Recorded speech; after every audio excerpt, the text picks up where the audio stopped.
하루의 경제 주식 마무리 경주마의 시간을 시작하겠습니다.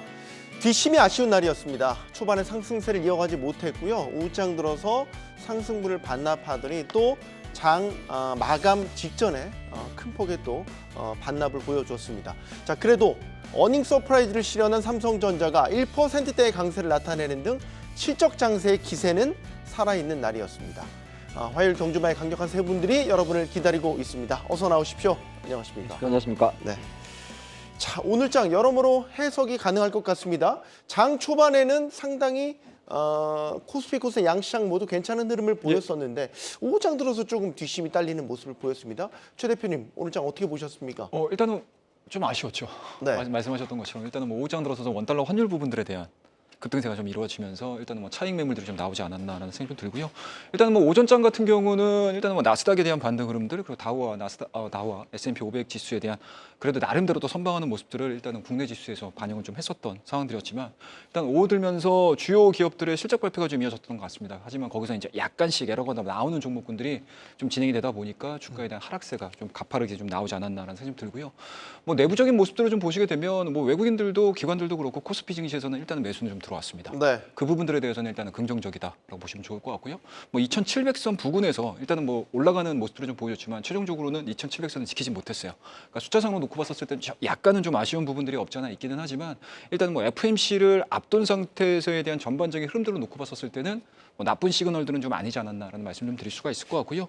뭐 그리고 이제 종목군들, 섹터군들을 좀 보시게 되면 기존의 4월달 초반과 중반과 그리고 하반기로 넘어가면서부터 색깔이 좀 많이 바뀌는 것 같아요. 그러니까 오전 상반기 아까 4월달 초반기만 보시더라도 여전히 뭐 IT 종목군들에 대한 움직임들이 생각보다는 좀 강한 흐름들을 좀 보여줬지만 중반기 네. 이후서부터는 약간은 좀 노이즈가 끼면서 좀 조정에 대한 흐름들이 좀 나오지 않았나라는 생각이 좀 드는데요. 뭐 그런 와중에서도 삼성전자에 대한 실적 부분들이 일단은 뭐 5월달에 맞이하는 시점에서는 좀 기대감들을 좀 가져볼 수 있는 그런 내용들이 좀 나와줬었고요. 그리고 어느 정도 이제 슈퍼위크라고 할 수 있는 기업들에 대한 실적 부분들이 좀 나오다 보니까 실적을 대기하고 있는 기업들 같은 경우는 일정 부분 좀 눈치 보기를 하는 것 같습니다. 그리고 당일 실적에 의해서 주가에 대한 흐름들이 상당히 좀 많이 나오는 상황들인데 오히려 실적을 발표를 했던 기업들은 바닥을 확인했던 종목군들 같은 경우는 또 리바운딩이 나오는 경우도 좀 있고요.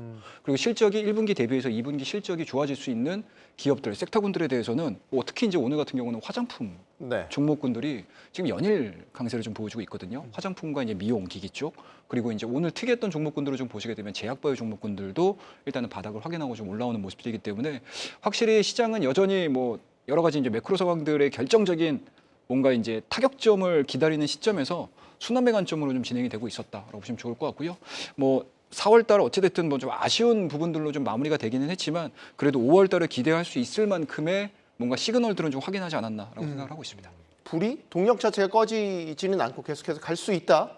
이제 뭐 4월 마지막 거래가 됐으니까요. 예. 일단은 뭐 물론 이제 FMC를 좀 봐야 되겠지만 뭐 그동안에 한 2주 가까운 기간 동안에 FMC 금리 동결 그리고 약간은 좀 매파적인 흐름들로 많이 진행이 되지 않았습니까? 그렇다고 되면은 뭐 우리가 뭐 테슬라 주가를 보셔서 아시겠지만 실적이 안 좋아 하다가도 막상 또 실적을 발표를 하고 나니까 급등하는 그런 흐름들을 좀 보여줬던 것처럼 시장도 이제 그런 흐름들로도 좀 진행을 해볼 수가 있는 상황들이기 때문에 일단 뭐 내일 또 휴일이지 않습니까? 네. 또 휴일도 뭐 객관적으로 좀 생각을 해보시게 되면은 뭐 충분히 시장에서는 좀 해볼 수 있을 만한 그런 장세가 좀 5월달에는 좀 연출이 되지 않겠나 뭐 생각을 해볼 수 있었던 뭐 4월 마지막 거래일이었다 말씀드리겠습니다. 뭐 지수 자체는 뒷심이 좀 아쉽긴 했지만 하 대표님, 네. 삼성전자는 시장 예상치를 웃도는 뭐 어닝 서프라이즈 호실적을 내놨고 네.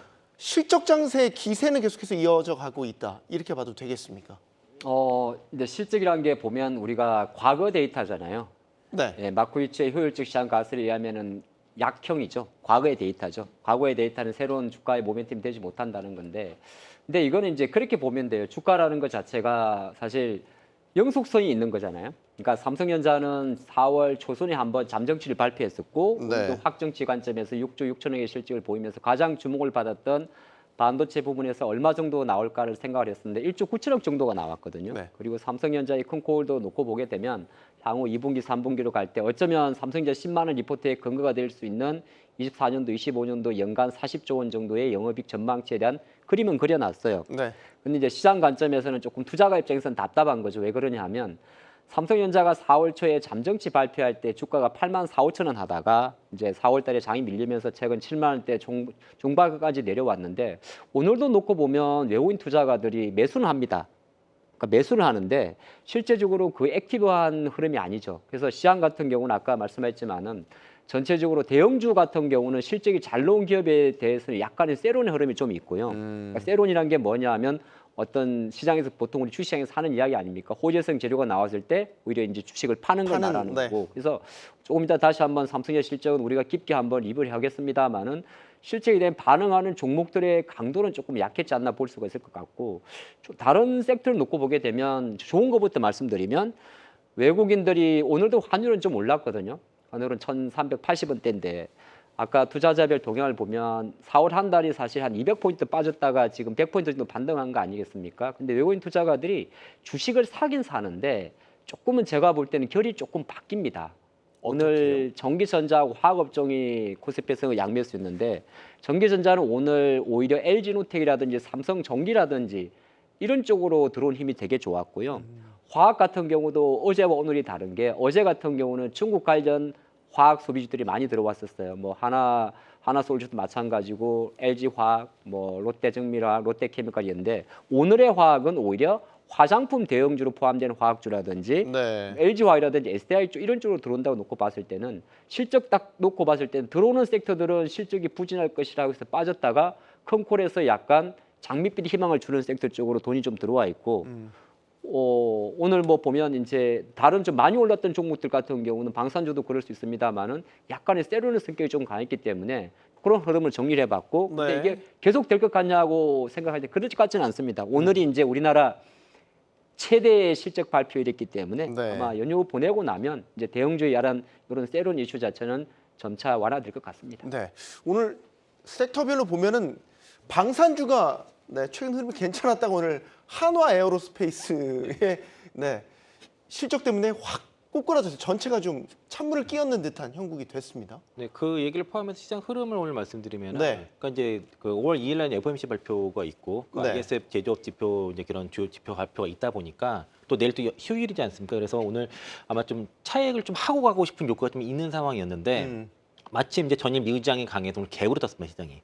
그래서 이제 갭상승했으니까 네. 이게 차익 매물이 좀 있었어요. 그래서 좀 초반에 있었는데 그래도 잘 버텼던 게 그래도 이제 그 하나 에어로스페이스가 그 실적 발표 어닝 쇼크가 딱 나오는 그 타이밍에서 차익 매물이 갑자기 쏟아지면서 같이 밀렸거든요. 그러니까 네. 이제 가뜩이나 이제 이런 이벤트가 있는 상황에서 좀 매도를 하고 싶었는데 그런 상황에서 이제 그 하나 에어로스페이스가 어떤 매물을 촉발시켰다라고 이렇게 보고 있고요. 그리고 외국인들이 최근에 5거래일 동안에 지금 4거래일 정도 순매수했고 기관도 똑같습니다.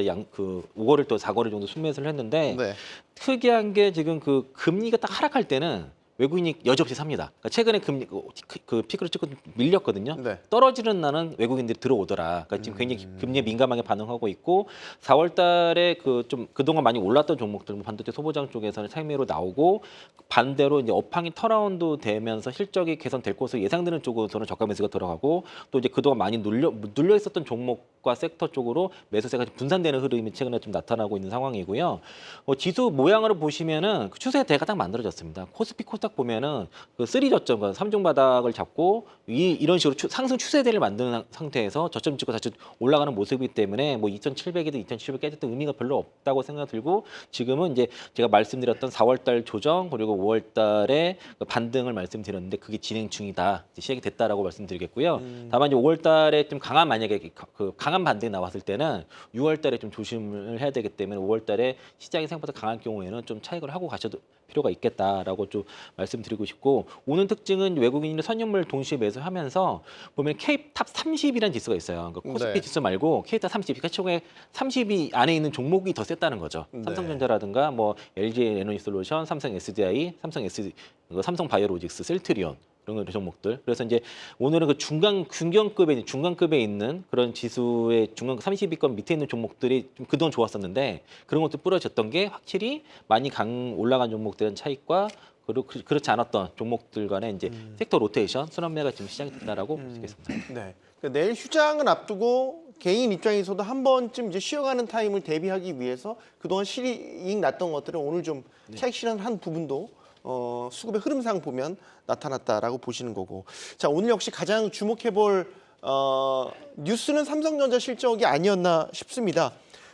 뚜껑을 열어봤는데 네, 좋았습니다. 예상보다 더 좋았고 많은 긍정적인 평가들을 할 수 있을 것 같습니다. 최영록 대표님. 예.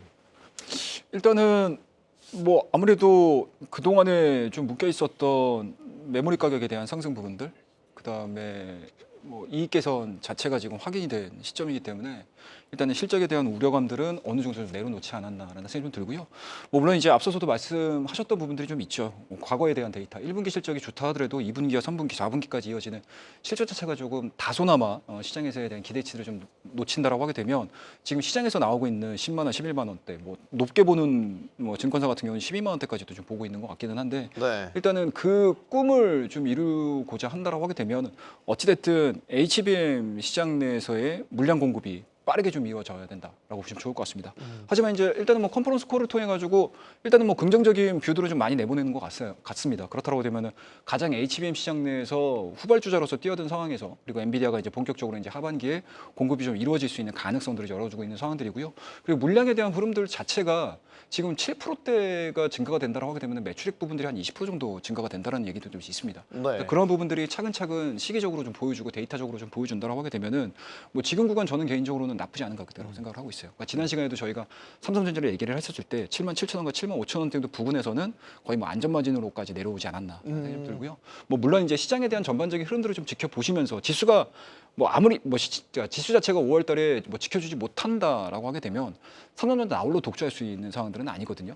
하지만 뭐 지수에 대한 움직임들이 그렇게 크게 빠지지 않는다라고 하게 되면 오히려 삼성전자가 시장의 대안으로 작용이 될 가능성이 저는 굉장히 높다라고 생각을 하고 있어요. 그래서 이번에 네. 나왔던 1분기 실적에 대한 흐름들 나쁘지 않고요. 그리고 앞으로 보여줄 수 있는 흐름들 자체도 저는 개인적으로 나쁘지 않다라고 생각을 하고 있습니다. 네. 뭐 물론 이제 파운드리 자체의 격차를 좀 줄이는 게 일단은 숙제긴 한데 만약에 지금 우려가 되고 있었던 파운드리 쪽에서에 대한 매출 부분들이라든지 점유율 부분들도 어느 정도 보여진다라고 하게 되면은 긍정적으로 좀 해석해 볼 수가 있을 것 같고요.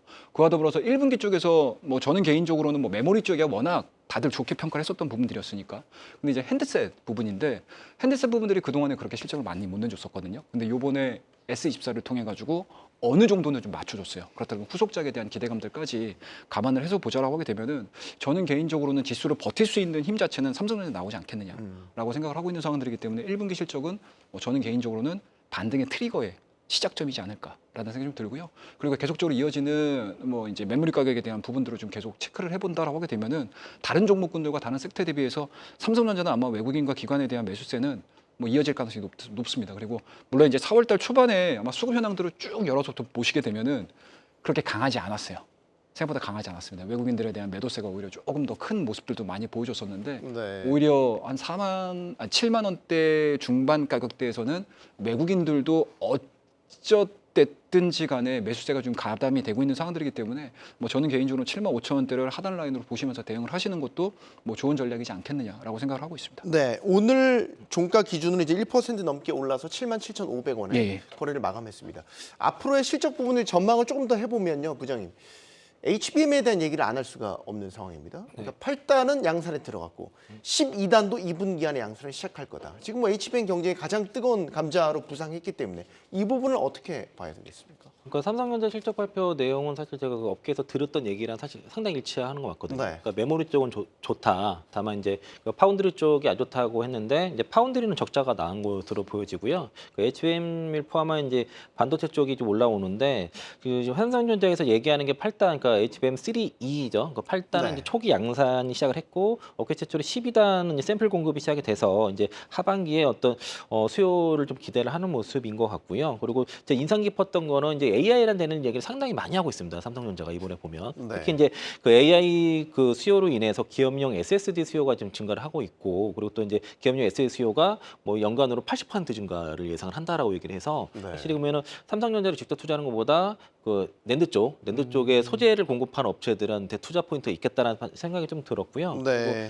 그 HBM3 비중이 연말 기준으로 전체 그 HBM의 3분의 2를 수준을 예상을 한다고 했었고 그리고 지금 그 AI 수요가 HBM뿐만 아니라 뭐 DDR5, LPDDR5의 그 일반 수요까지 같이 증가시키는 그런 효과가 나타난다고 얘기를 한 것들이 좀 눈에 들어왔고요. 그리고 그 빅그로스 기준으로는 그 D램은 15% 감소고 그 낸드는 1분기 3% 감소를 한 것으로 추정하는데 그 단가가 이제 ASP가 그 D램이 17%, 낸드가 32% 정도 올라온 것으로 추정하고 있거든요. 네. 최근에 그 반도체 셔틀 가격, 그러니까 스팟 가격 말고, 스팟 가격으로 보면은 고정가 말고 보면은 그 D램가는 좀 아직 안 올라가고 있습니다. D램가는 좀 밑 바닥에 있는데 낸드가 급등하고 있어요. 낸드가 쫙 올라오는 게 확실히 네. 그 AI의 수요에 따라서 기업용 SSD 수요, 그 SSD 쪽의 수요가 빠르게 올라가고 있구나라고 보면은 그 낸드 관련 소재 종목들은 그 뭐 기회가 있을 것 같고요. 다만 2분기 쪽에서는 D램에서 그 빅그로스는 한 자릿수 그리고 낸드는 플랫으로 보니까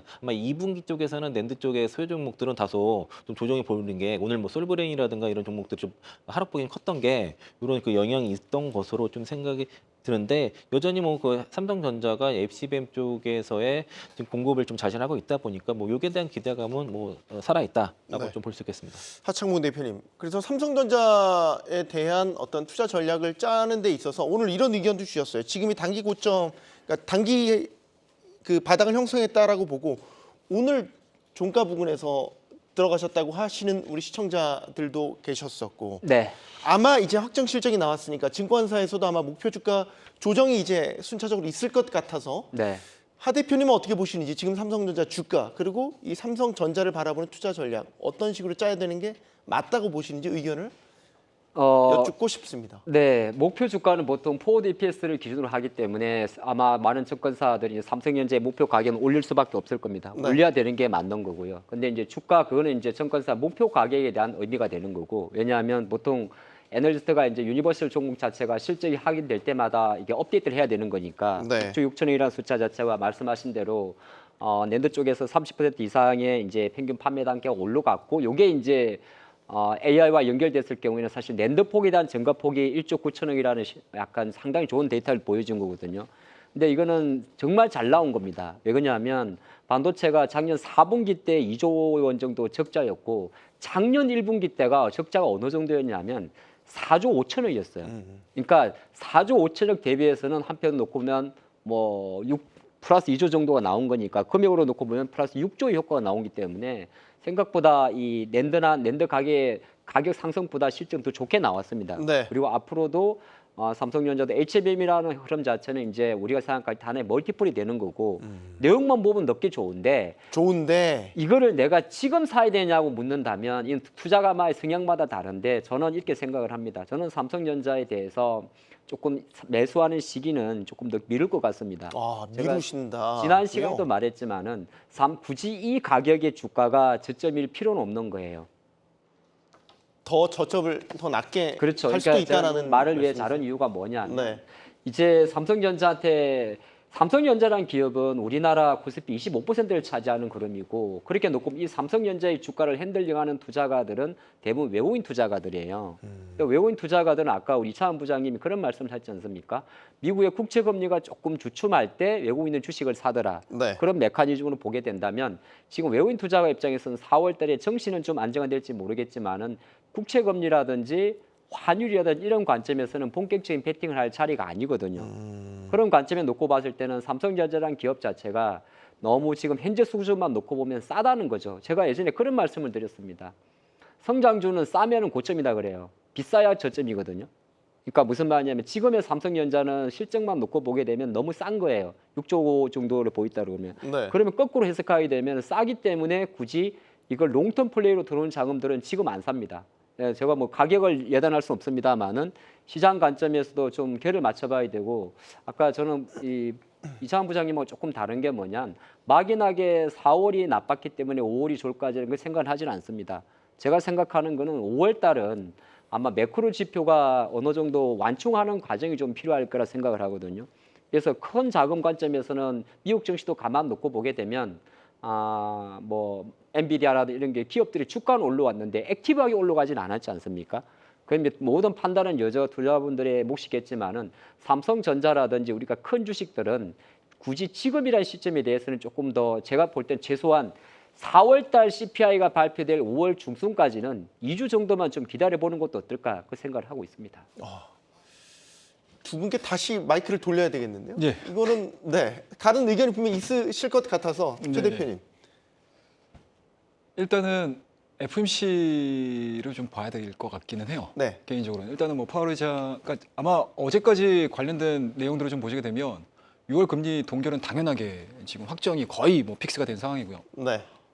차후에 금리 인하에 대한 부분들을 이번 FOMC를 통해서 파월 의장이 어떤 형태로 얘기를 해주느냐에 따라서 얘기가 좀 달라질 것 같습니다.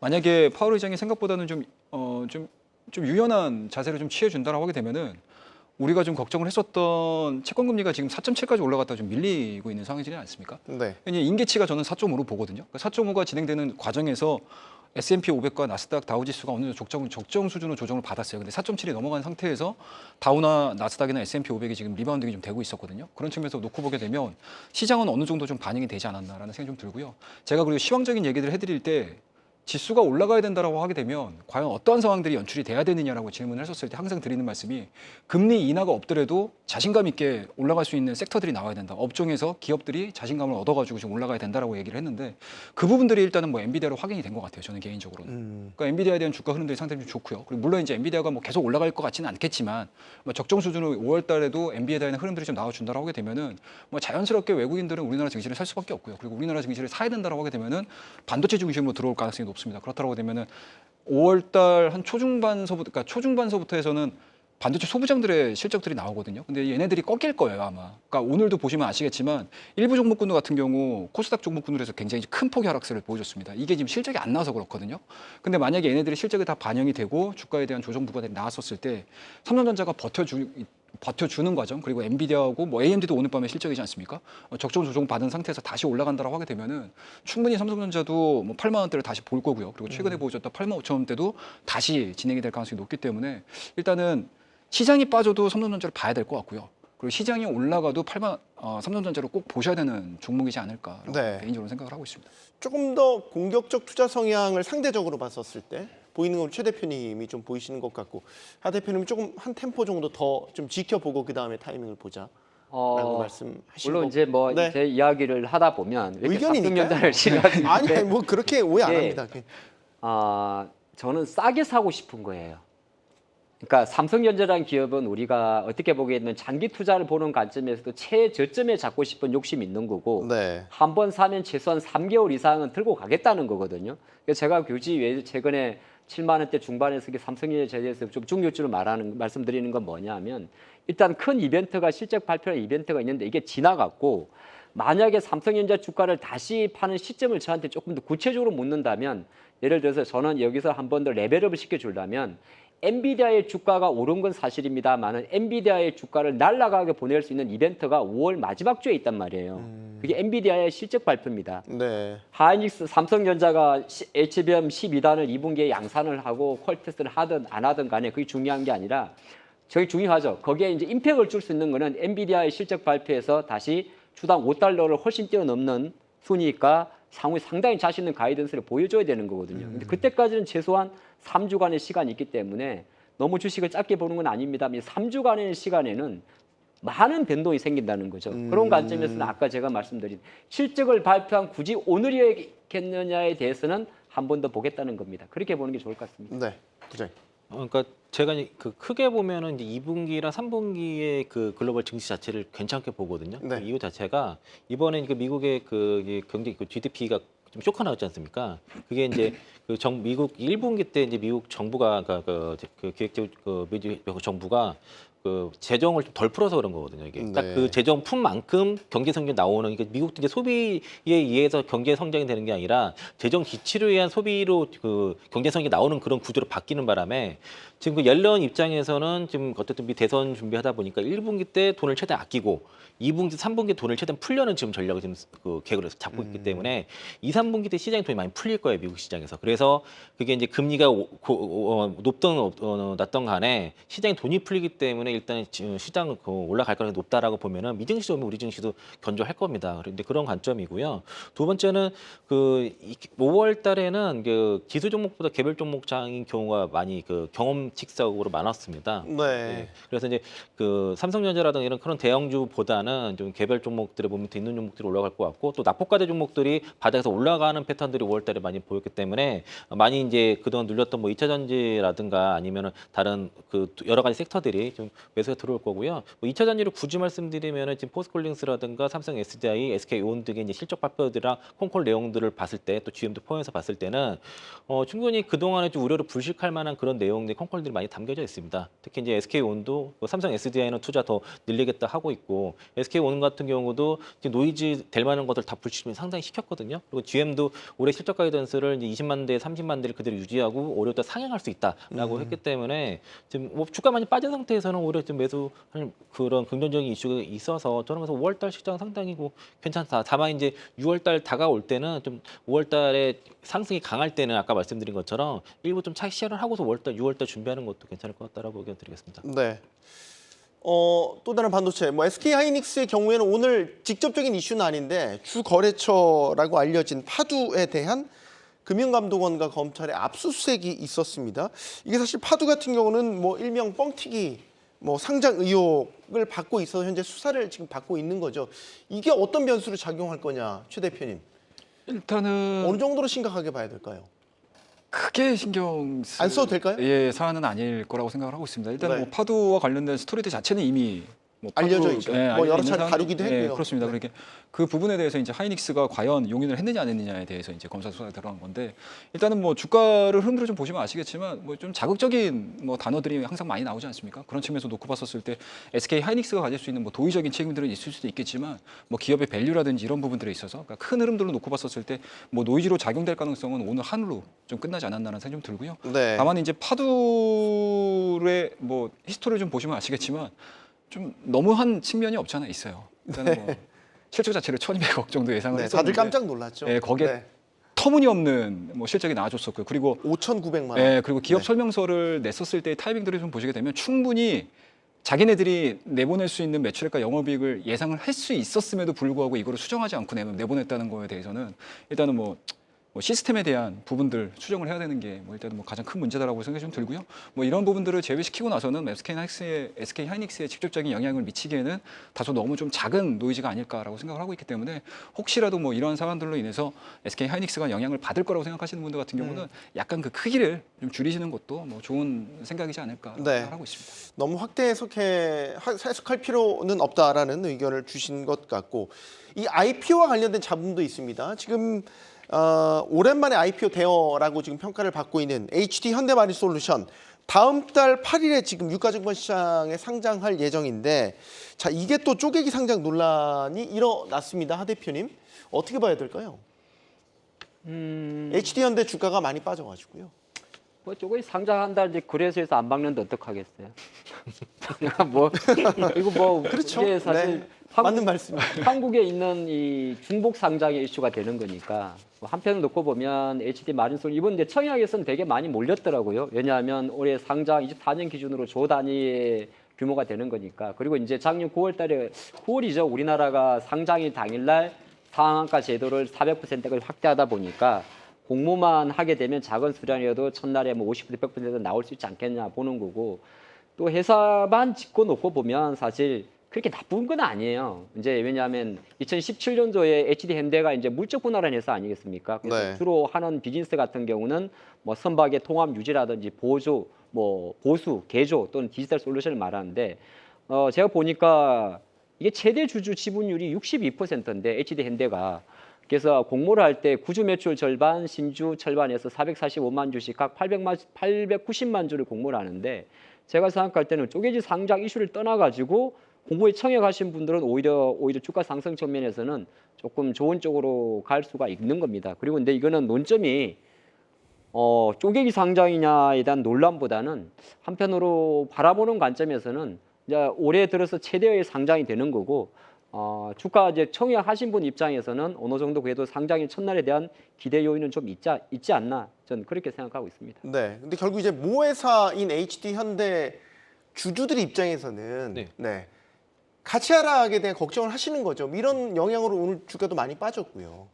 최근에 이것 때문에 빠졌다가 지금 다시 반등을 하는 그 추세는 그렇고요. 그리고 HD현대가 아마 시가총액이 8조와 좀 안 될 겁니다. 7조 9천억 정도 될 것도 이제 기억을 하고 있고, 네. 그리고 HD현대 마린솔루션이 대략 한 3조 한 5천억 정도 그 정도 상장이 될 거예요. 그런데 이게 이제 물적분할 한 목적도 그렇고 상장 목적이 이거 사모펀드 엑시트라고 보시면 그렇게 생각하시면 될 것 같고요. 네. 이게 이제 상장을 할 수밖에 없는 상황입니다. 이게 지금 그 사모펀드 쪽에서는 엑시트를 시켜야 하기 때문에 그래서 HD 현대 입장에서는 만약에 HD 현대 마린솔루션가 주가 계속 간다 그러면은 그런 이제 지분법 뭐 할인 더블 카운팅 이슈도 불구하고 주가 많이 가면 HD 현대도 좋은 것이고요.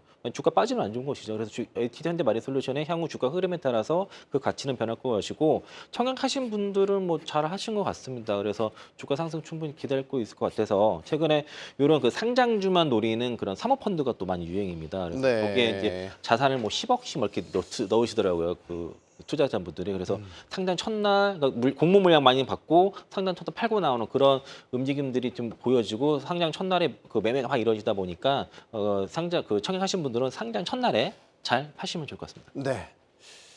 자, 어제 우리가 이 경주마에서도 다뤘던 이슈 중에 하나가 테슬라 이와 관련된 자율주행 시스템, 뭐 FSD라고 하는데, 자 어제 저희가 다루고 밤 사이에 테슬라 주가가 무려 15%나 급등을 했습니다. 물론 저희 경주마에서 다뤘기 때문은 아니겠죠.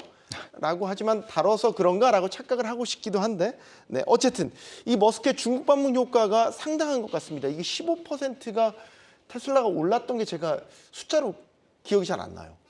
예. 오랜만에 봤던 오랜만에 테슬라, 우리 서학개미들이 가장 사랑하는 종목 중에 하나지 않습니까? 예. 계속해서 가지고 계셨던 분이라면 웃음꽃이 지금 만발하셨을 것 같아요. 맞습니다. 일단은 뭐 지난 시간에 테슬라를 말씀 좀 드리면 2차전지를 말씀드리면서 테슬라의 주가 방향하고 우리나라 2차전지의 방향하고 거의 동일하게 움직일 것이다라고 얘기를 했는데, 네. 저도 오늘 아침에 15%딱 보고 나서 야 2차전지 재밌겠다, 괜찮겠다라고 예상을 했었는데 생각과는 좀 다르게 좀 움직여서 사실은 뭐 피부에 잘 와닿지는 않습니다. 그런 측면에서 놓고 봤었을 때 일단은 뭐 테슬라가 보여주고 있는 이 FSD, 특히 이제 외국 자본 기업으로는 최초로 이제 중국에서 이제 적합 판정을 받은 상황이지 않습니까?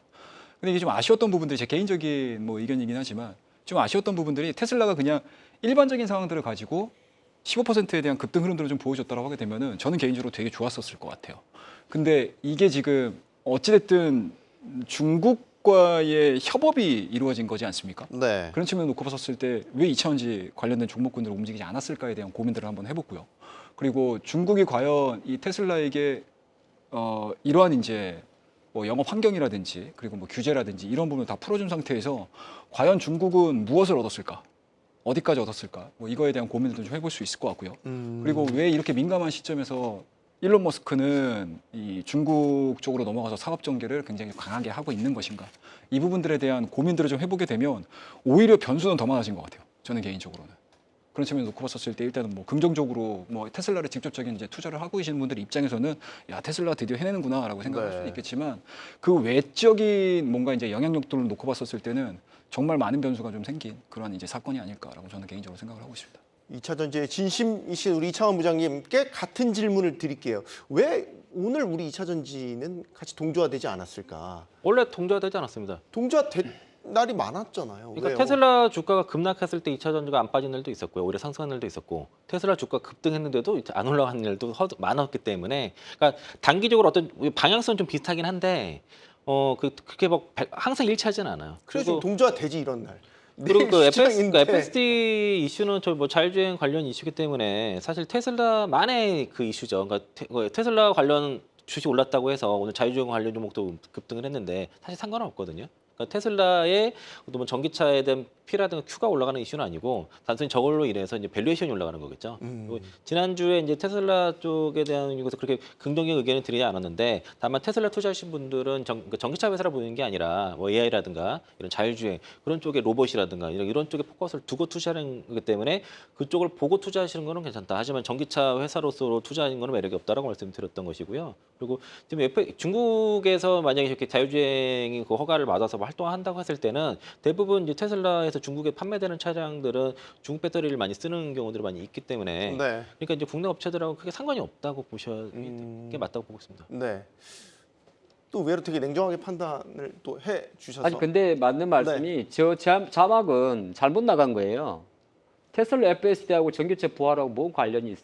저거는 뭐냐면 테슬라 FSD는 결정적으로 자율주행 관련 이슈가 메인이 돼야 되는 거죠. 그래서 국내 관련주도 움직이는 것도 보게 되면 대부분 자율주행으로 움직이는 거고 아까 말씀하신 대로 뭐 관련이 없다고 단정할 건 아닙니다만 국내 2차 전지 밸류체인으로 놓고 봤을 때는 전기차가 많이 팔려야 되는 거고 네. FSD라는 거 흐름 자체를 중국에서 실질적으로 바이두와 협력해서 이제 진행을 한다는 것 자체는 말씀하신 테슬라의 밸류업을 증가시키는 효과가 되는 거죠. 그러니까 테슬라는 결정적으로 국내 관련주는 테슬라 주가가 상승할 때 만약에 테슬라의 판매 대수에 대한 증가 요인, 뭐 예를 들어서 저가 전기차를 만든다든지 로보택시를 출시한다든지 이런 거나 또는 공장 증설이 핵심이 되는 거지 않겠습니까? 그 관점을 봐야 되고 근데 이거 같은 경우는 약간 주가 관점에서는 아직까지는 테마성으로 움직일 확률이 되게 높아요. 자율주행 관련 기업들은 네. 어제 오늘 주가지 움직였습니다만 왜 그러냐면 글로벌 기준으로 놓고 봤을 때 아직 우리나라가 말할 때 완전 자율주행이라고 이야기하는 그러니까 테슬라도 이름을 바꿔야 돼요. 이게 앨런 머스크의 전략인데 여기 FSD라는 단어를 쓰면 안 되죠. 안 되죠. 네. 근데 이 친구들은 앨런이니까 쓰고 있는 거죠. 우리는 완전 4단계란 건데 근데 지금 나와 있는 실제 이용자 입장에서는 저는 레벨 2 수준의 자율주행을 오늘 국내 차 타시는 웬만한 레벨 2 수준은 이용을 하는 거거든요. 지금 레벨 2는 상용화됐다라고 네, 뭐 보고. 크루즈 기능이라든지 네. 차선 배경까지 되는데 테슬라 실제 이용자 하시는 분들은 약간은 이 FSD라는 단어가 약간은 동조화된다는 이야기도 많이 이야기를 해요. 하지만 중요하게 바라보는 건 뭐냐면 테슬라 주가 입장에서는 호재가 맞습니다. 이게 하필이면이 아니라 가장 결정적으로 중국의 자율주행 시스템을 할 수 있는 바이두와 협업했다는 게 가장 큰 거거든요. 중국은 실제로 바이두 같은 경우는 아폴로 고라는 자율주행 로봇 택시가 있는데 이게 벌써 누적 이용자 수가 100만이 넘어요. 그런 상태에서 실제로 바이두의 매핑 라이센스라고 이야기를 하죠. 지도를 활용을 해서 진행을 한다는 것 자체는 뭐 아직은 당장 테슬라의 모델 Y나 모델 S에 적용되는 건 아니겠지만은 네. 결과적으로 12,600위안, 64,000위안, 우리 돈으로 1,200만 원, 1,300만 원 정도의 FSD 패키지가 들어가게 되면 테슬라 입장에서는 주가 실적 자체가 전기차 3분의 1대를 파는 효과가 있는 거잖아요. 그 관점을 보셔야 되고, 그러니까 테슬라 입장에서는 호재, 국내 관련 입장에서는 자율주행 관련 기업주의 트레이딩 관점, 뭐 이렇게만 보는 게 어떨까 싶습니다. 네. 뭐 반박을 해주시는 분도 있습니다. 테슬라가 FSD를 정말로 잘 상용화해서 테슬라 전기차가 많이 팔리면 2차 전지도 그만큼 거기에 탑재돼서 같이 나가는 것 아니냐라고 이야기를 해주신다는 것을 참고 의견으로 제가 그 드리겠습니다. 중국이니까 중국에서 판매되는 거 우리랑 상관없다니까요. 그러니까 말씀드렸지 않습니까? 네. 중국에는 중국산 CATL 배터리 들어가지 않습니까? 아이, 저는 계속해서 방어를 하는 입장. 다시 한번 생각을 해야 되는 게 네. 뭐냐면 제가 앞서서 말씀드렸던 게 과연 중국 정부가 테슬라가 들어오는데 그거를 해줬을까에 대한 문제예요. 아무것도 조건 없이. 테슬라만 해준 거 아닙니다.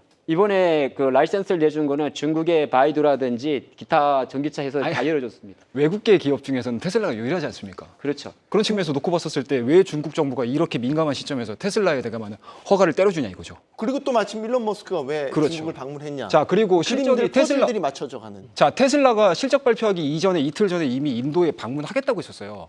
근데 그 이틀 전에 인도 방문까지 취소하고 나서 지금 중국 간 거거든요. 결론적으로 놓고 봤었어요. 왜 갔느냐? 4월 28일 중국 정부가 이구환신을 발표를 했습니다.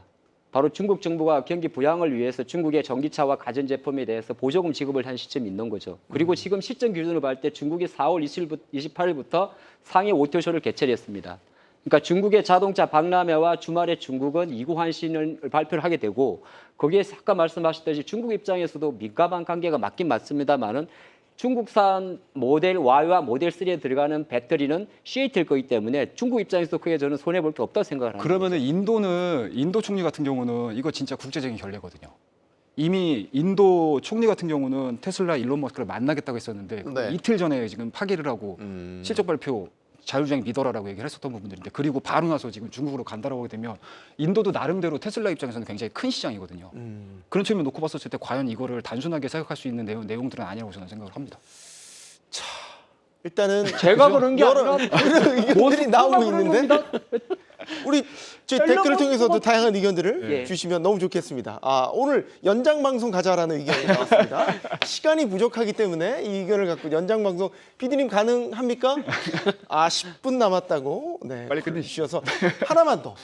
지금 이창환 부장님의 그 견해에 좀 반박을 하자면 우리 시청자님께서 FSD가 완전 상용화됐으니까 3단계, 4단계 고도화됐었을 때에 배터리 사용량도 상당히 많이 되기 때문에 고용량의 배터리가 고밀도의 배터리가 필요한 거고 네. 그러면 우리가 지금 주로 만든 3원계 배터리로 다시 포커스가 돌아오는 건 아니냐라는 의견도 주셔가지고요. 뭐 그게 이제 그 중국뿐만 아니라 이제 북미에서 상용화되고 뭐 국내라든가 이제 중국 외 지역에서의 상용화가 된다 그러면 뭐 당연히 호재가 되는데 일단 지금 정도의 재료만으로는 뭐 그 3원계 배터리의 어떤 상용이 증가한다는 거는 좀 다른 얘기인 것 같고요. 그냥 그 테슬라 주가가 급락만 하지 않으면 어쨌든 2차 전지에서 긍정적인 건 사실입니다. 네. 그렇다고 이제 급등했다고 같이 따라 올라가는 건 아니기 때문에 실질적인 수혜를 봐야 되는 거니까 지금 그거보다도 최근에 이제 오늘 삼성 SDI라든가 LG화학이라든가 어제 SK이온 그리고 이제 지난주에 포스코홀딩스 또 GM 이런 실적 발표 나온 컨콜 내용 그 내용에 향후에 이제 그 투자 계획이라든가 그 가이던스 이게 더 중요하다고 그렇게 그런 쪽으로 네. 투자하신 분은 그걸 더 보시면 좋을 것 같습니다. 네. 조금 다른 같은 얘기인데 조금 핀트를 달리해서 자율주행 관련된 우리 그 상장사들도 좀 최근에 주목을 많이 받았고 특히 이제 FSD와 관련해서 중국 승인 가능성이 이제 불거지면서 자율주행 주들도 많이 움직였지 않습니까? 네. 자율주행 자체에 관한 평가는 어떻게 하시는지 잠재력 어떻게 평가를 하시는지 의견을 좀 마지막으로 또 듣겠습니다. 하 대표님. 아직까지는 완전 이제 우리나라 기준으로 레벨 3가 완전화될 때까지는 좀 시간이 걸릴 것 같고요. 최근에 현대모비스도 이제 다시 한번 테스트하는 거잖아요. 그리고 테슬라 코리아 법인에 대해서도 사실 한국에서도 FSD를 적용할까 말까도 결론이 안 나 있는 거거든요. 그리고 다른 큰 그림에 놓고 보게 되면 애플이 애플카를 약간 접은 이유 중에 하나도 자율주행에 대해서 상당히 좀 부정적이지 않을까. 밤새 실제적으로 인텔의 모빌아이도 빠졌어요. 그러니까 이거는 테슬라의 이슈고 테슬라의 자율주행의 어떤 진심을 좀 확인했다 보시 좋을 것 같고 국내 현대차라든지 기타 많은 자율주행을 준비하고 있는 기업들 같은 경우는 아직까지는 뭐 법제적으로 정리가 안 됐기 때문에 네. 영원히 좀 지켜봐야 될 모멘텀 섹터로 보시는 게 좋을 것 같습니다. 네. 사실 중요하게 보는 게 자율주행이 중요하게 보는 게 레벨 3잖아요. 저희가 운전대에 손을 완전히 놓고 사고가 났었을 때 책임 소재가 운전자에게 있는 게 아니라 제조사에게 가는 레벨 3에 대한 완전한 상용화. 네. 어느 정도 FSD가 잠재력을 보여줬다 이렇게 볼 수 있습니까? 어떤 부분부터 의견 주시겠습니까? 말씀드리면은 저도 한때 이제 그 전기차 다음에 어떤 자율주행에 대한 모멘텀을 생각해서 그 투자를 많이 한 적이 있었거든요. 네. 근데 이제 보다 보니까 자율주행이라는 게 솔직히 말해서 이제 운전자 특히 남자들 같은 경우에는 그 운전을 직접 하고 싶은 욕구가 상당히 큽니다. 그러니까 생각보다 그 자율주행을 필요로 하는 사람들이 적은 수가 있다는 생각이 좀 첫 번째 들었고요. 네. 직접 그러니까 운전을 하고자 욕구가 있는 상황이고 그리고 이게 생각보다 어려워요, 굉장히. 그러니까 완전 자율로 가는 자체가 굉장히 또 먼 얘기고 또 하루에 이제 하루에 많이 운전해봤자 저는 매일 운전 안 하지만 뭐 한두 시간 운전을 하는 건데 그러면은 그것보다도 이번에 기아에서 나오는 ST1 같은 경우가 그 안에 그 모듈 형태로 좀 차를 만들었지 않습니까? 네. 그럼 그 안에 뭐 캠핑카도 만들 수 있고 뭐 안에 이동용 방송국뿐만 아니라 냉동차 막 여러 가지 형태로 만들 수 있는데 그러니까 앞으로의 전기차 시대는 되게 생활 공간에 그러니까 공간의 혁명의 시대가 더 중요한 거거든요. 그러니까 자율주행 하루에 한두 시간밖에 안 되는 그 운전하는 그거보다 더 세워놓는 시간 거기서의 또 생활의 공간의 혁명이 앞으로 전기차 시대이기 때문에 이 자율주행보다도 그 기아의 ST1 같은 공간의 혁명으로의 그 포인트를 잡으시는 게 더 맞겠고요. 이거는 그냥 단순하게 그냥 테슬라의 그냥 개별적인 이슈로 저는 보고 있습니다. 네. 최 대표님. 어떻게 말씀드려야 될까요? 일단은 일론 머스크는 어찌됐든 이번 이 FSD를 성공을 시키고자 하는 욕구는 굉장히 좀 강한 것 같습니다. 네. 그리고 올 한해 뭐 자율주행 쪽이라든지 뭐 로봇 쪽이라든지 AI 관련해 가지고 이제 100억 달러를 좀 투입하겠다라는 얘기를 좀 하고 있는 상황들이기 때문에 확실히 뭐 이 정도로 좀 투자를 못하는 회사들은 AI 접어라라는 얘기까지 굉장히 좀 강한 어조로 얘기를 한 상황들이기 때문에 아마 중국 쪽에서 뭔가 이제 물론 이제 단기간에 나올 만한 그 사업은 아니에요. 뭐 결과물들이 나와야 되는 물론 이제 전기차도 지금 이렇게 힘든 상황들인데 자율주행까지 이거를 없는다라고 하는 거는 정말 얼마나 많은 허들을 넘어야 되겠습니까? 하지만 이제 거기서 이제 과정들이 뭔가 이제 일론 머스크가 예상을 했던 것처럼 계속 흘러가 준다라고 하게 되면은 뭐 충분히 이제 새로운 산업으로 좀 지켜봐야 될 것 같고요. 다만 이제 단기적인 시각으로 우리가 트레이딩 관점으로 놓고 보자라고 하게 되면 여전히 국내에 있는 국내에 이제 자율주행으로 이제 불거지는 종목군들이 몇 종목 있지 않습니까? 네. 근데 좀 아쉬웠던 부분들은 오늘 현대오토모빌가 플러스 4% 정도 가다가 마이너스로 끝났습니다. 네. 그만큼 확실히 아직까지는 우리나라 국내 증시에서는 좀 테마로 좀 보는 경향들이 좀 강하지 않을까라는 생각이 좀 들고요. 다시 한번 뭔가 좀 강력한 모멘텀들이 나오고 테마에 대한 그러니까 이게 뭐 시장의 의견이 합친 거지 않습니까? 테마라는 것 자체가. 네. 그런 측면에서 놓고 봤었을 때 뭐 물론 이제 계속적으로 좀 지켜봐야 될 뭐 테마임에는 분명하다. 다만 이제 주가에 대한 변동성 부분들에 있어서는 좀 주의할 필요성이 있다라는 거에 대해서는 저는 개인적으로는 공감을 하고 있다. 말씀드리겠습니다.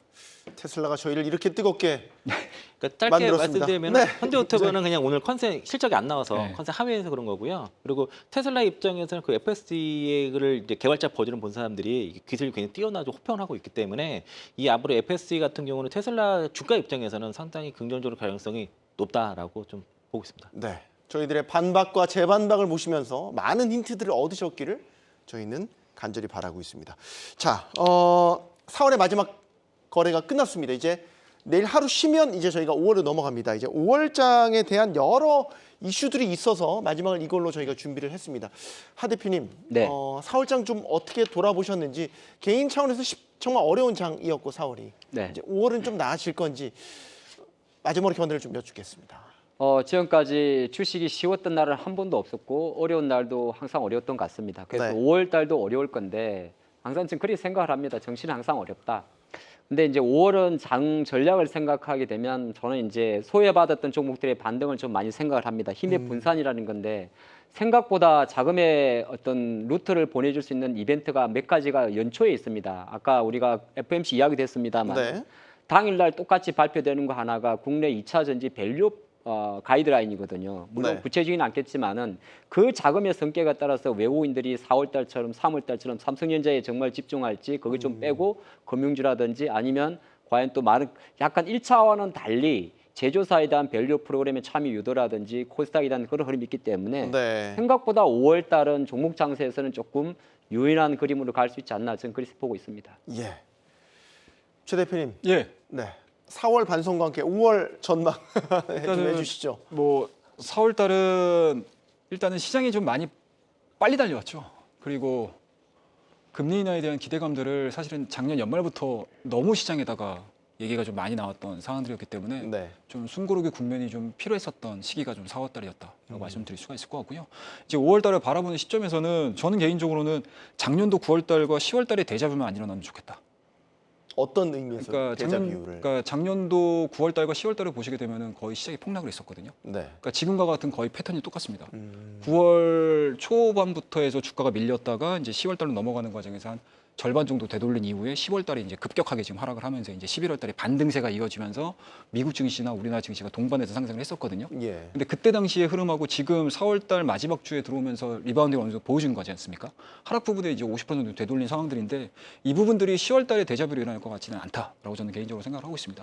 그러니까 이게 지금 왜 그러냐면 기본적으로 AI 기업들이 이제 실적 시즌에 다가서면서 실적 우려감들로 인해서 주가가 좀 밀리긴 했었지만 그 이후에 컨퍼런스 콜을 통해 가지고 지속적으로 내가 투자를 하겠다는 얘기를 해줬었거든요.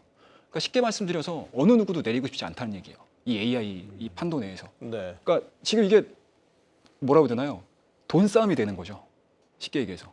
계속적으로 누구 하나가 여기서 돈을 쏘지 않는다라고 하게 되면은 그 기업은 미래의 뭔가 생명력 자체를 감안을 할 수 없는 상황들이기 때문에 좋으나 싫으나 지금 돈을 써야 되는 상황들이다. 그렇다고 하면 이 구간들이 좀 나와준다고 하게 되면은 뭐 저는 개인적으로는 올해 뜨거운 여름까지는 좀 즐겨 보시면서 대응을 하시는 게 맞지 않나라는 생각이 좀 들고요. 그리고 주가에 대한 성격상을 좀 놓고 보자라고 하게 되면은 뭐 3개월에서 한 6개월 정도 선반영하지 않습니까? 그렇다고 하면 찬바람이 슬슬 불어오는 시기라든지 아니면 여름이 거의 끝나가는 시점에서 그때쯤 한번 시장에서에 대한 고점 부분들을 논하는 게 현 시점에서는 가장 현명하지 않겠나라고 생각을 하고 있습니다. 네. 이창환 부장님께도 같은 질문을 드리겠습니다. 그러니까 지난해 이제 그 8, 9, 10, 11월 이제 이때까지 조정 나왔던 게 금리 발작 때문이었고 네. 이번에 4월 달도 마찬가지로 약간 금리 발작성 그런 하락이었다고 보시면 되겠고요. 근데 그때처럼 이 연속성을 가질 거라고 보고 있지는 않습니다. 다만 이제 그리고 제가 앞서 말씀드린 것처럼 2분기에는 분명 미국 시장에서 단기채를 찍어내면서 시장 돈이 풀릴 거기 때문에 그래서 이제 나쁘게 볼 필요는 없을 것 같고 다만 이제 저는 이제 제가 조심해야 될 시점은 그 대선 이후입니다. 그러니까 바이든이든 트럼프 누가 되든지 간에 대선 이후가 상당히 위험할 수 있다. 왜냐하면 이제 어떤 대선을 위해서 지금 단기채를 무리하게 찍어내다 보면은 증시가 올라가는데 그 이후에는 단기채 이런 그 시장에 돈 풀리는 게 딱 끊길 수가 있기 때문에 네. 올해 이제 11월 대선 이후를 상당히 조심하고 그 전까지는 최대한 즐겨라 말씀드리겠습니다. 알겠습니다. 자, 내일은 이제 노동자의 날로 우리 주식시장도 하루 휴장을 합니다. 편안하게 휴식을 취하시면서 투자 전략 또 포트폴리오를 재점검해 보시면 어떨까요? 경주마도 하루 잘 쉬고 다시 돌아오겠습니다. 경주마였습니다. 고맙습니다.